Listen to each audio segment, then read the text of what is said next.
Well, today is Veterans Day, and a thank you to all who have served our great nation over the years. And there are roughly 18 million veterans in the United States today. And according to the National World War II Museum, there are even more around the world. And over the last several years, we've met with a lot of Idahoans, and we know that there's more than 700 vets from the greatest generation that are still living here in the Gem State, a figure that does shrink significantly every day. But sadly, one of the veterans we featured passed away in 2021.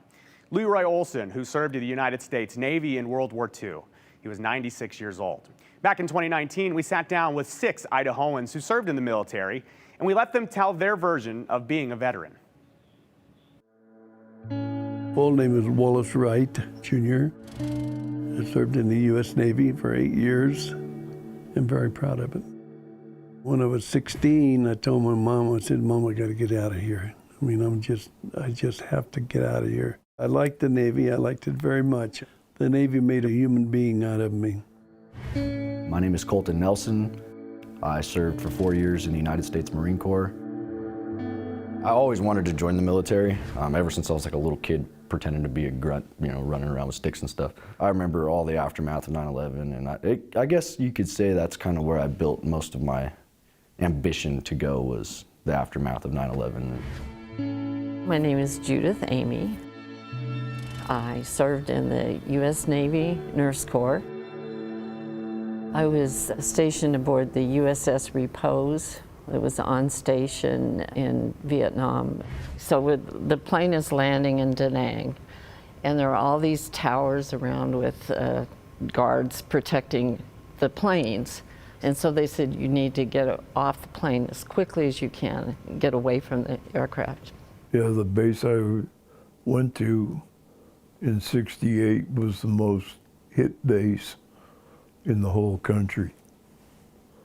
I thought, well, I guess they sent me here for a reason. Robert Kenneth Keene, United States Air Force, Ben Toohey Air Base, Vietnam. I know when the plane landed in Tan Son Nhut in Saigon, I happened to see a Jeep down at the bottom with a machine gun mounted in the back. I guess reality kicked in. You know, we're not in Kansas anymore. A friend of mine told me that we were going to send a flotilla of destroyers in Tokyo Bay, and I had better get in there before the war's over. So I got in. My name is Leroy A. Olson. At the age of 17, I enlisted in the U.S. Navy. I served on a landing craft infantry. What we did is picked up troops in staging areas and landed them on hostile beaches. I would probably say most of the time I felt like I was in a movie, that it wasn't really quite real, that this was just something that you only see on the screen. The war was like a big movie, except when you got hit. That seemed to be it. I was in Incheon Harbor in Korea, and one of the minesweepers either got hit or blew up or something, and we were fairly close to it. And I and a couple guys started jumping in. We went in to try to help them out, you know. I had my first one in, I went back for the second one, and then that's when our ship got hit. And I got hit in the stomach, and the guy had shrapnel in my left leg in 4 or 5 places. And the way we worked on the ship, you're 12 hours on, 12 hours off. That's just what you did. And so I was with them a lot. And it was really an amazing experience. At least once a week I could expect a letter from Mom. And I'd look forward to it after a while, you know. And of course, there was no phones, you know. Back in those days, our family didn't have phones. Even while I was in Syria, they brought out a Wi-Fi station for all the troops, and you could go there and I could call my family, I could call my wife, and talk to them pretty much on a daily basis, which was fantastic. We conquered New Guinea and the Philippines, and it was on practically every invasion in the Philippines. I hit every island, and we did win the war. That's the whole point.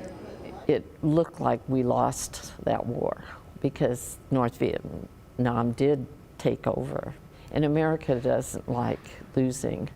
And so people who lose are losers.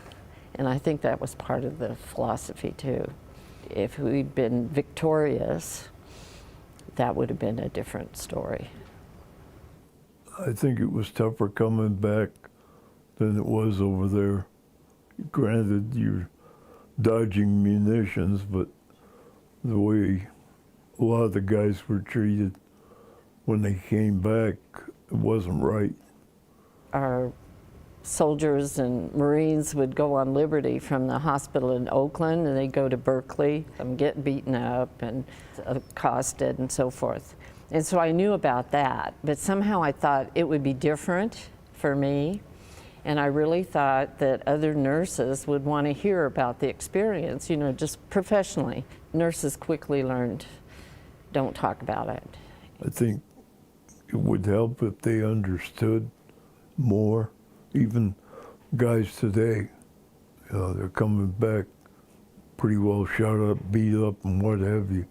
I didn't want anybody to look on me as maybe being a wartime hero, because I was really nothing, you know. But as far as Veterans Day, we always had a parade downtown. All the local veterans would throw on the old uniforms and go marching down Main Street, or if they couldn't walk, they'd be in the back of like a fire truck or something. And I loved it. I loved showing support for the people that have served the country, and I couldn't wait to be a part of it myself. Would I do it again? Wow. I'd do it in a heartbeat again, never ask a question why. Yes, I would. I would be proud to. I'd be very proud to.